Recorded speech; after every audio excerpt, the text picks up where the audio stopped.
Alors, le coût du filtrage, du lissage de courbe, c'est ce problème-là. Tu te retrouves avec une courbe, donc là, ton œil humain la voit, la courbe. Elle voit la sinusoïde. Mais en gros, ce que tu veux faire, c'est ça. C'est retrouver cette sinusoïde. Mais enlever les parasites, tu vois, les petits parasites de la con, là. Mais en gros, dis-toi que pour un signal, ces petits parasites à la con, ils ne peuvent être formés que par une seule chose. L'addition ou la multiplication, je teste la multiplication. L'addition ou la multiplication d'un petit signal très haute fréquence, donc haute fréquence devant celle du signal. Donc dis-toi que ça c'est le signal porteur, et ça c'est le signal modulaire. Et donc, ce qui se passe, c'est que toi t'as envie d'avoir que cette sinusoïde, qui est belle, qui est jolie.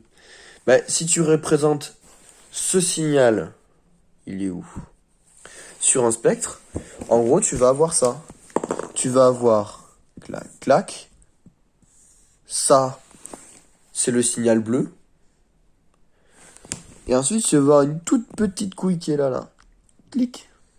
Et ça, ce petit truc, c'est un signal très haute fréquence qui vient s'ajouter au signal que tu veux.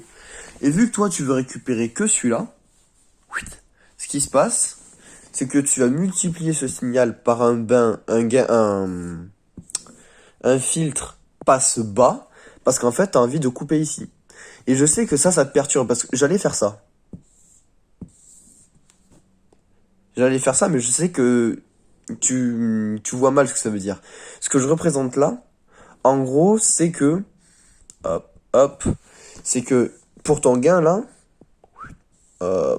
hop, en gros, tout ce qui va être avant la pulsation oméga 0, imaginons que c'est oméga 0 ici, imaginons que oméga 0 soit ici, tout ce qui va être avant va subir ce gain. L'idéal, c'est que c'est un gain de 1. Si c'est un gain de 1, ça veut dire que tout ce qui est avant est multiplié par 1. Par contre, tout ce qui est après, genre, imaginons que là ce soit oméga 1, imaginons que oméga 1 soit là, et bien en gros, ce que tu vas avoir, c'est que tout ce signal, donc le signal bleu, le orange, pardon, va être multiplié par, disons, je sais pas moi, 10 moins 5. C'est comme ça que ça marche un filtre. C'est qu'en gros, tu vas multiplier ce signal, là qui a oméga B, pourquoi pas B, BB, tu vas multiplier le signal que tu veux par 1, donc tu vas l'avoir en sortie. Et le signal que tu veux pas, tu vas le multiplier par un gain tout pourri.